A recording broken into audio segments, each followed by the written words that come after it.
Bom, essa vai ser uma revisão inicial sobre o estudo de funções, e é importante nós vermos algumas coisas referentes ao plano cartesiano ortogonal.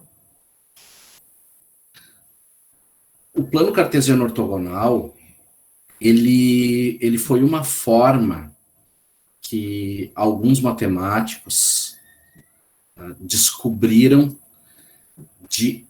em alinhar, tá? Ou aliar a geometria com a álgebra. A partir do plano cartesiano ortogonal, eu posso visualizar gráficos. E quando eu visualizo os gráficos, sem ser somente o cálculo, né, a álgebra pura, isso me favorece muito compreender até a questão da inclinação que pode tendenciar ou não a minha função, né, o meu gráfico em si. Então, nós vamos aos pouquinhos revisando sobre o plano cartesiano ortogonal, algum conceito histórico. Eu vou passar para vocês hoje também como reconhecer esses gráficos. E paralelamente a isso, nós vamos estudar as questões também da álgebra em si. Por quê?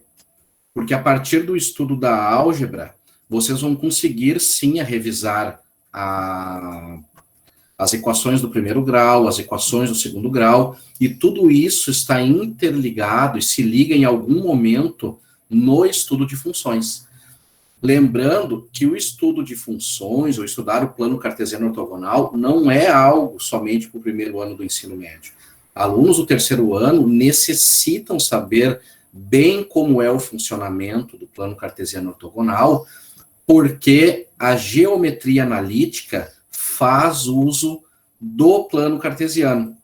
E como ela faz uso do plano cartesiano, se vocês não souberem, se vocês não dominarem o que esse plano diz e como trabalhar e como lidar com ele, como eu devo traçar o meu eixo X e Y, né, as minhas coordenadas cartesianas, não vão conseguir ir muito longe dentro da geometria analítica, tá? Mas é algo muito fácil, muito tranquilo.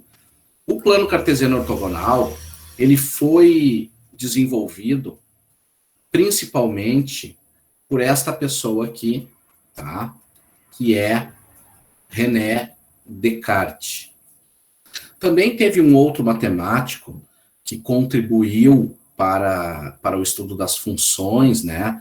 E também para um pouco para o plano, que foi o Pierre de Fermat, que também é francês, assim como o René Descartes, tá?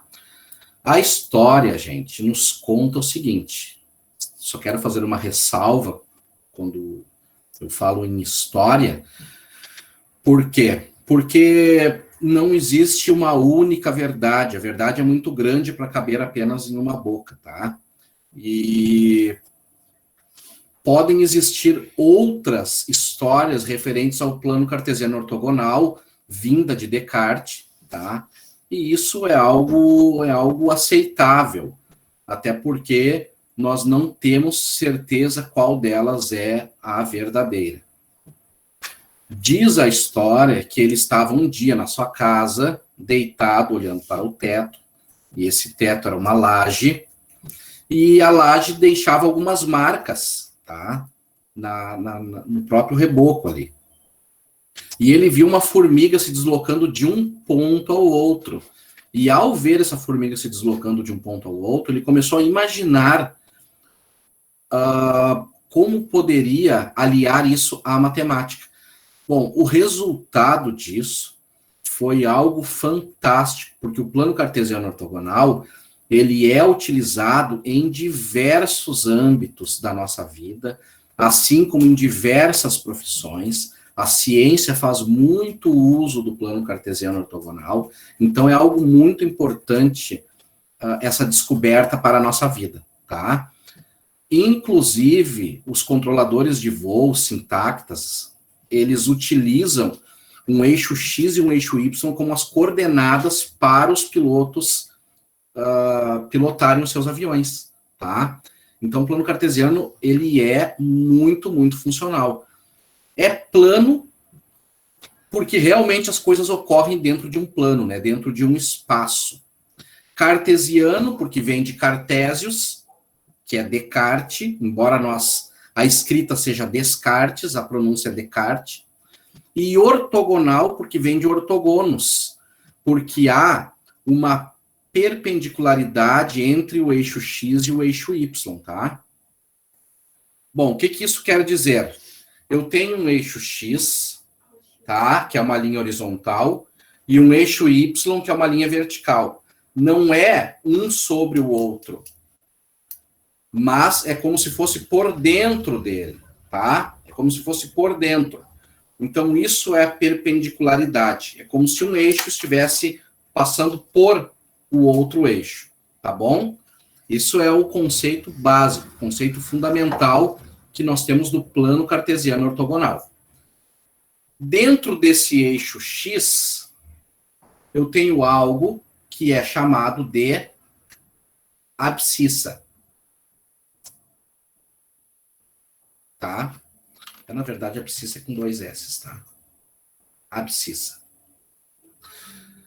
Então, quando vocês ouvirem falar na palavra abscissa, vocês sabem que a abscissa é o meu eixo X, ou seja, o eixo horizontal. Já o eixo vertical, que é o meu eixo Y, eu chamo de ordenada.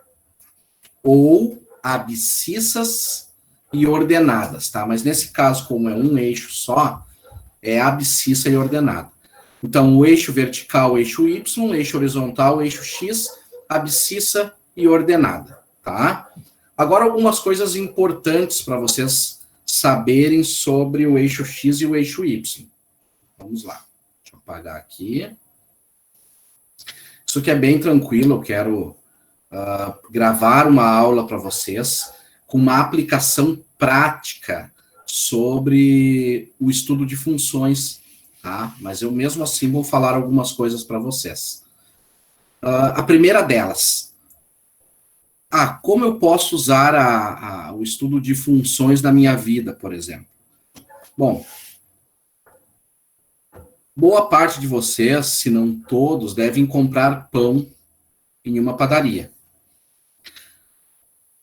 Cada pão, tá? O pãozinho francês, cada um deles, que aqui no Rio Grande do Sul é chamado de cacetinho, cada um deles tem um preço, tá? Tem um valor, que é uma unidade. Então, a quantidade de pão, ela está em função do preço. Então, é possível colocar no plano cartesiano ou no estudo de funções os pães e o preço deles. E aí vocês podem expandir isso para diversos aspectos da vida de vocês, tá?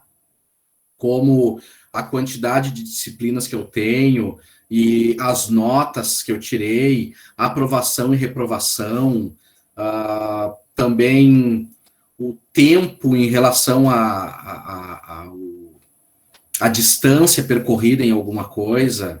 Quer dizer, dá para utilizar bastante as funções na nossa vida, tá, gente? Deixa eu só diminuir um pouquinho esse gráfico agora. Quero passar ele um pouquinho para o lado. Tem algo bem interessante aqui. Bom, eu vou fazer um círculo. Eu quero mostrar para vocês, porque esse eixo aqui, por que ele é assim e não é de outro jeito, né? Isso é uma pergunta que vocês podem fazer. Por que o eixo é dessa forma? Por que não vai para o outro lado, né? Por que o 1, o 2, o 3 e o 4 vão para o lado direito e o -1, -2, -3 e -4 vão para o lado esquerdo? Por que isso? Né? Por que para baixo é positivo, é negativo e para cima é positivo? Por que para a esquerda é negativo e para a direita é positivo? Bom, isso tudo tem um porquê, tá, gente? Vamos iniciar aqui. Eu vou tentar fazer um círculo. O bom da matemática é que vocês utilizam a imaginação. Então, faz de conta que é um círculo perfeito, tá? Esse círculo, ele inicia aqui, nesse traço vermelho, e ele vai me percorrer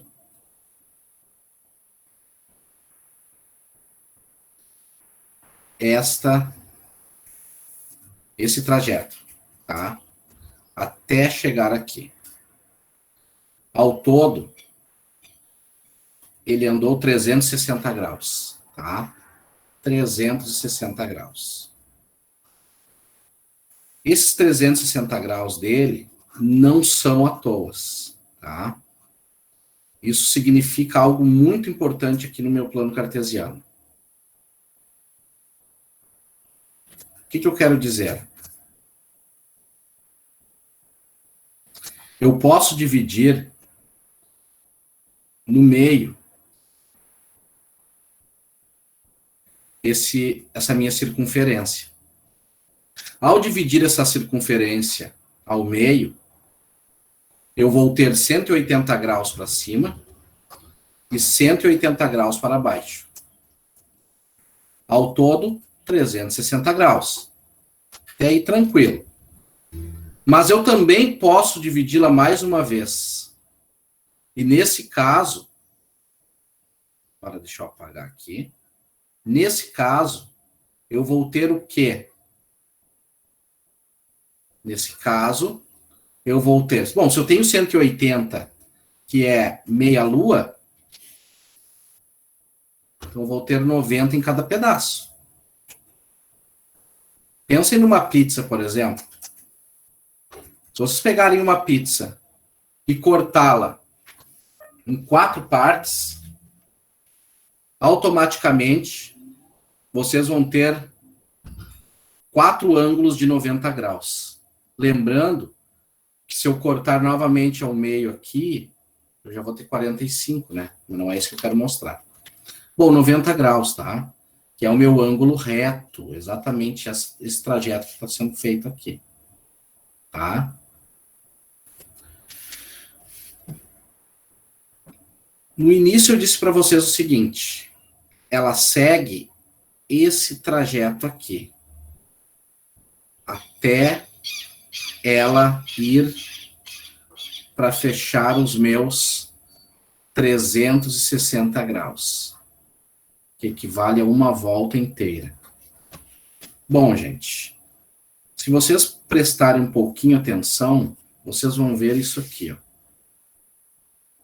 Aqui eu tenho uma parte, 2 partes, 3 partes e 4 partes, tá?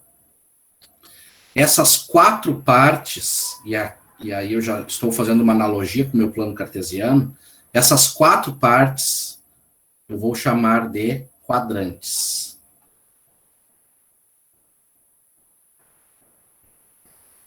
Bom, se eu tenho 4 partes e eu vou chamar cada uma de quadrante, então quer dizer que eu tenho o primeiro quadrante, eu tenho o segundo quadrante, eu tenho o terceiro quadrante e eu tenho um quarto quadrante, tá? 4 quadrantes. Mas, professor, por que os números foram assim? Por que o primeiro foi ali e não foi do outro lado? Bom, por causa disso, gente. Inicia aqui. E percorre o sentido anti-horário, que é o sentido de translação. Tá?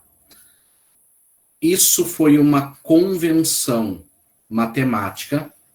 Foi convencionado que tudo na matemática seria sempre no sentido anti-horário, contra os ponteiros do relógio, tá? Se é contra os ponteiros do relógio, e tudo vai iniciar aqui, o primeiro quadrante é exatamente esse. Andando para cá, segundo quadrante. Andando para cá, terceiro quadrante, andando para cá, quarto quadrante, eles se encontram, tá? Então, é por isso. E por que essa convenção? Bom, essa convenção é uma coisa simples.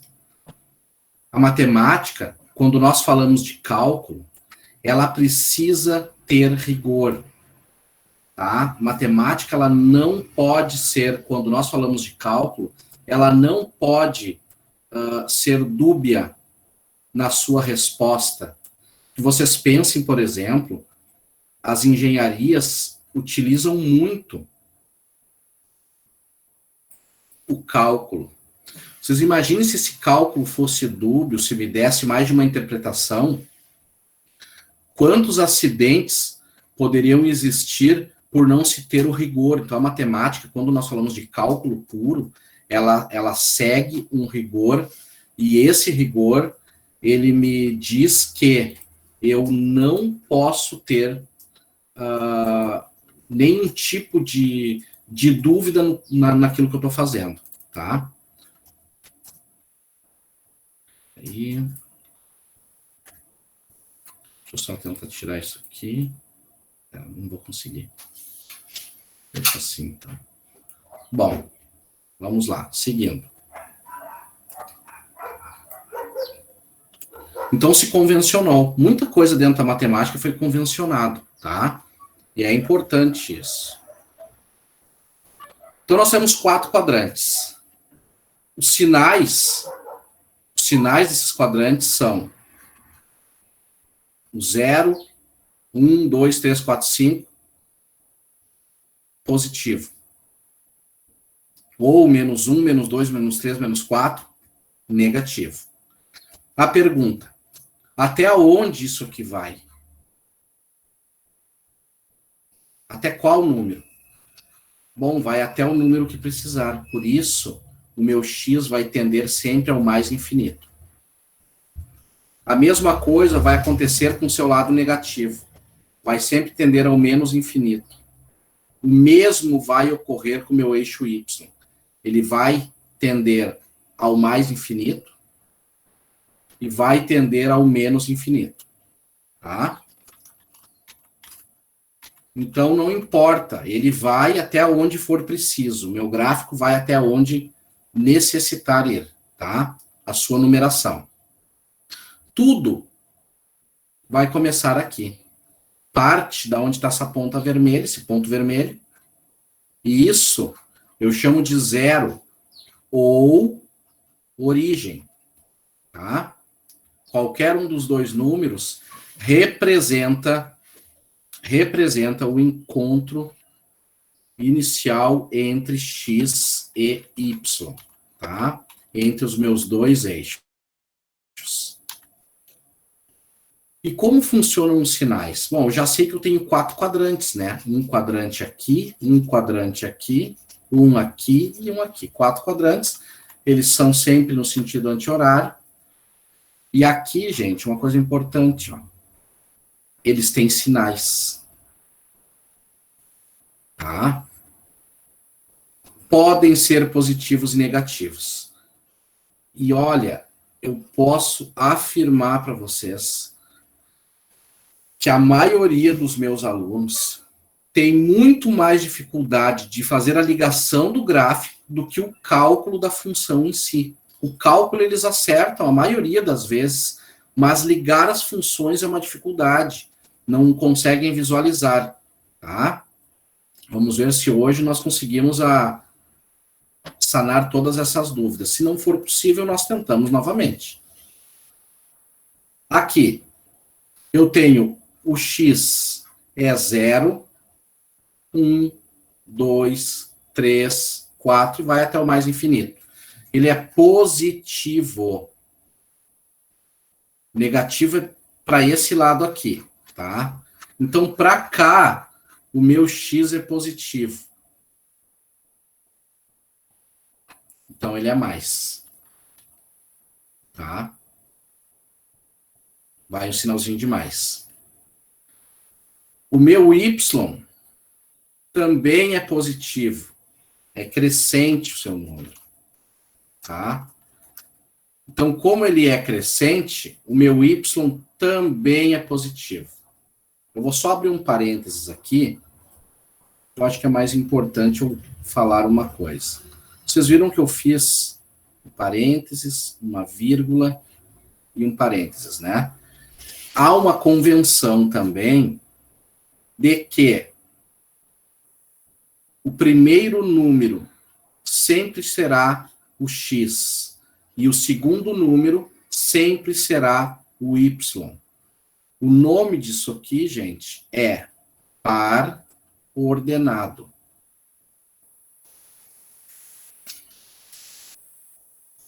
Par ordenado. E o que significa par ordenado? Par, porque são dois, x e y. E ordenado, porque ele segue uma ordem, tá? Qual é a ordem? Sempre primeiro será o x e depois será o y, tá? Ah, mas professor, não pode um dia colocar o y primeiro? Não, não pode. Há uma convenção de que o primeiro número do meu par ordenado sempre será o x e o segundo número sempre será o y. Isso é uma convenção matemática. Então, o meu par ordenado sempre se apresentará da mesma forma. Primeiro número x, segundo número y. Portanto, como o meu x, ele vai se iniciar de forma positiva, ele é mais. E o meu y, de forma positiva, os números crescentes, os dois, mais. O que isso quer dizer? Se eu tiver um par ordenado que saia, por exemplo, do 1 e vá até o 2, vai ser um número positivo. Tanto no meu eixo x, como no meu eixo y.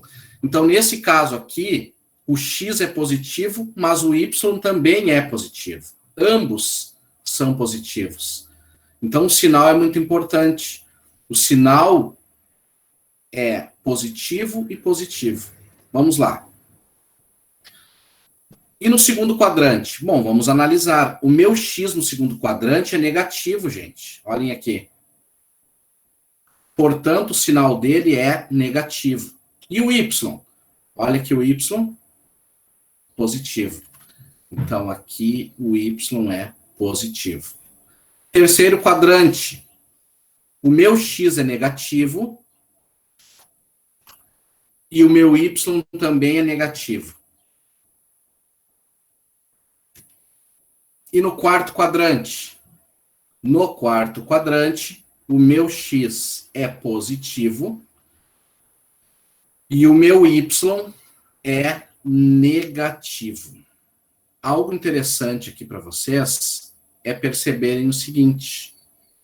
Vejam que esses valores aqui, ó, são contrários desse. Menos mais, mais menos. Mais e mais, menos e menos, tá? Se puderem, procurem para saber o que isso significa. É um desafio para vocês, tá? Uma pergunta. Bom, então já sabemos os sinais dos quadrantes. Isso é muito, muito importante. Saber se eles são positivos, negativos, positivos e negativos, ou negativos e positivos, tá? Isso é muito importante, é muito pertinente. Bom, um exercício que eu vou mandar para vocês será exatamente sobre os quadrantes, tá? E é um exercício que vai ser mais ou menos assim. Que é algo que podem cobrar de vocês, enfim. Não só eu, mas até mesmo dentro de uma questão de um concurso, né, de um vestibular, do Enem, enfim. Simples, mas pode sim. Tá? Em qual quadrante se encontram os seguintes pares ordenados? Então, esse é o enunciado da questão, tá? Em quais quadrantes se encontram os seguintes pares ordenados? Aí vai aparecer lá para vocês, letra A, a letra B, a letra C, a letra D e a letra E, tá? Um exemplo. Vai ter lá o primeiro par, pode ser o 3, 3. Segundo par ordenado, 3 menos 2. Pode ser qualquer número, tá, gente? Outro par ordenado, menos 2, 3. Outro par ordenado, menos 2, menos 2. Eu estou usando números pequenos porque o nosso plano cartesiano vai só até 4 e menos 4, tá? Por isso que eu estou usando valores baixos. Pode ter um assim também, né? Só isso? Não, pode ter outros também. Mas eu já vou chegar lá. Em qual quadrante se encontra o meu par ordenado 3, 3? Eu sei que o primeiro é x e o segundo é y, em todos eles, tá bom? Isso a gente sabe. Sempre será assim. Se tu tem dúvida, tu pode ligar o plano cartesiano. Não façam linhas. Nunca façam linhas. Porque, na verdade, esse pontilhado me serve como um guia. Ele não precisa nem aparecer. Uma dica: sempre partam do eixo X para o eixo Y. Então eu vou ligar, porque vamos dizer que eu estou com dúvida, eu não sei como fazer. Olhando, eu não consigo visualizar. Então não custa, gente, traçar o eixo X e o Y, tá? É fácil, é tranquilo. Bom, vamos lá. O que acontece aqui? O meu 3, ele vai até o 3 do Y. O encontro desses dois é o ponto que eu quero, que nesse caso é o meu ponto A, né? Porque o enunciado é A. Normalmente são letras maiúsculas, tá, gente? Mas sempre se coloca um A maiúsculo antes da questão, tipo assim, tá? Mas nesse caso aqui eu não vou colocar. Então aqui é o meu ponto A, só para vocês saberem. Bom, o ponto A, em qual quadrante ele está? Vejam bem, eu só liguei os pontos cartesianos, né? O par ordenado. 3 e 3 foi 3 até o 3. Beleza. Primeiro quadrante. Olha a primeira resposta aí aparecendo. Tá?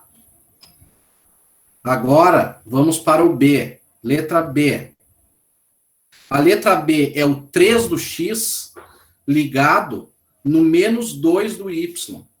O 3 do X está aqui. 3 positivo. Ele vai até o menos 2.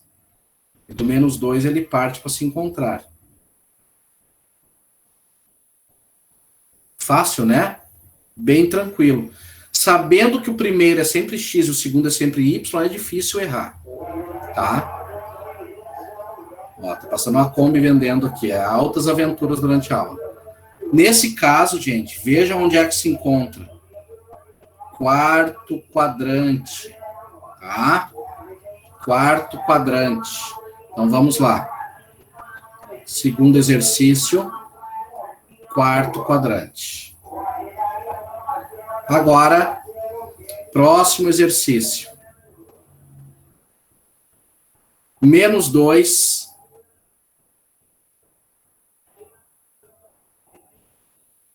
Menos 2 do X no 3 do Y.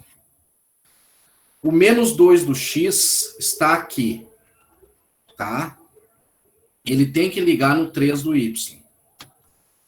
Um pouquinho de prática, tá, gente? Só um pouquinho de prática e vocês conseguem olhar para o plano, para os pares ordenados e já vão saber onde é que é.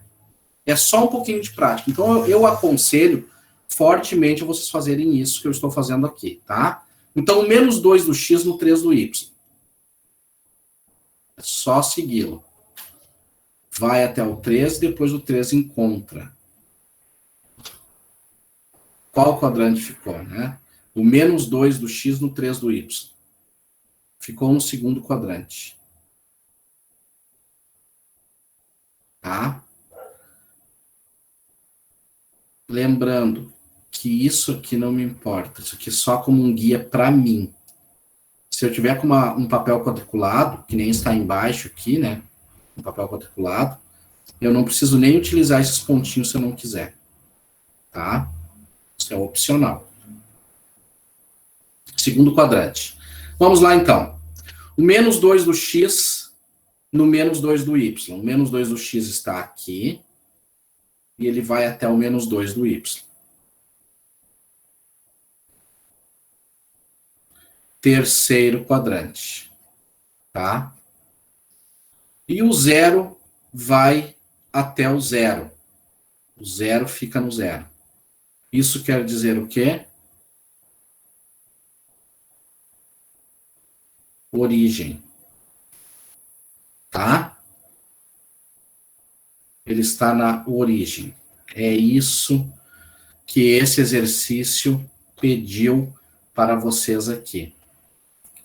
Existem algumas particularidades também que eu acho importante. Essa aula está sendo gravada, tá, gente? Então, vocês vão ter acesso a ela depois, para assistirem quantas vezes quiserem. Não esqueçam que eu já vou mudar o foco aqui. Depois vocês podem me fazer perguntas se acharem necessário, importante, né? Então, vamos lá. Uma outra questão aqui, pode ser, foi até a letra E, então aqui a letra F e letra G, tá? Só apagar isso aqui. Deu. Pode acontecer isso aqui, ó. 0 no 2. O 2 no 0. Bom, aqui eu quero chamar a atenção de vocês para o seguinte. Como é que eu faço a ligação? Eu sempre vou... Se eu tenho um 0 e um valor diferente de 0, então não é mais na minha origem. Porque a minha origem é somente se eu tiver o 0 e o 0. O 0 do x e o 0 do y. Pessoal, todo o meu eixo y é considerado 0 de x. E todo o meu eixo x é considerado 0 de y. Tá? Sempre. Já vou explicar. Como funciona? O 0 do x vai até o 2 do y. Onde é que está o 0 do x? Tá aqui. Ele vai até o 2 do y. Tá? Então, sobre o eixo y, tá? Sobre o eixo y.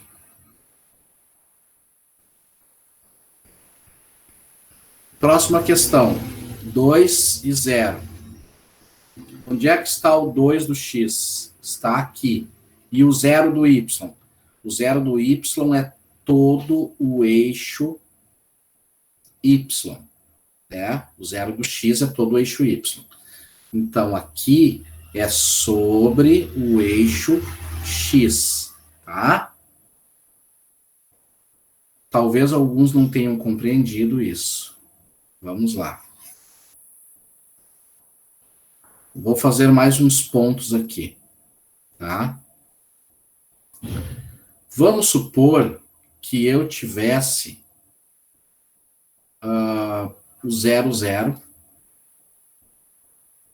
o 2 e 0, o 3 e 0. Ligaria o 0, 0 aqui no centro, isso é fácil. O 2 do x no 0 do y, eu tenho que ligar aqui também. E o 3, o 3 do x no 0 do y, eu vou ligar aqui também. Então, quer dizer que isso aí não vai ter como estar correto, né? Afinal de contas, não é possível que eu tenha 3 respostas no mesmo lugar. Então, é isso que é importante vocês entenderem, tá? Eu tenho o eixo x e o y. O meu 0, a minha origem está aqui. tudo que está aqui para o y equivale a zero. Tudo. Ele só tem validade para o x. Para o y ele é zero. O mesmo ocorre aqui. Todo o meu eixo y é zero para o meu x. Portanto, se eu tenho um zero e um número qualquer, a resposta, vou botar zero, tá? A resposta vai ser sempre sobre o eixo que é diferente do zero. Nesse primeiro caso, aqui, eu tenho 0 e 1. Eu disse o quê? Sempre, a resposta vai ser sempre no eixo que é diferente do zero. O que é diferente de zero aqui? É 1, né? E esse 1 está onde? No y, né? Então a resposta é nele mesmo. Sobre o eixo y. Nesse caso, eu tenho 1 do x e o 0 do y. O que eu disse? Sempre no número diferente de zero. Não esqueçam que aqui é x e aqui é y. Nesse caso aqui, é exatamente aqui. Tá? E é por isso, porque é o zero de 1 é sempre o outro eixo. Tá? Mais um exemplo. Vou pegar número negativo agora. Eu tenho menos 2. Estou só botando 2, né? Como eu gosto do número 2. Menos 4 e 0. Uma questão. Outra questão. Menos... Não, vou botar 0 agora. 0 e menos 2. Tá? Eu tenho, então, aqui, eu sei que é x e y, e eu sei também que a resposta é sempre sobre o número que é diferente de 0. Qual é o número que é diferente de 0 na primeira? Menos 4. Menos 4 da onde? Do x. Então, menos 4 ligado no 0 é aqui. Olha o 0, 0, 0, 0, 0. Para o meu y. Tá? Agora, 0 e menos 2. Menos 2 do y, né? Então, a resposta é sobre ele. Tá? Sempre dessa forma. Bom. Vocês viram, então, sobre o plano cartesiano, alguns aspectos históricos sobre o plano cartesiano. Também vocês viram sobre a questão de alguns conceitos históricos. Também como se organiza o plano cartesiano em relação à sua movimentação, que é sempre no sentido anti-horário. Também relação aos quadrantes, primeiro, segundo, terceiro e quarto quadrantes. Também onde se encontram os pares ordenados, o que são pares ordenados e como localizá-los, tá? E já aproveitei e mostrei também como os gráficos são traçados, tá? Então, isso foi o que ocorreu aqui nessa aula de hoje.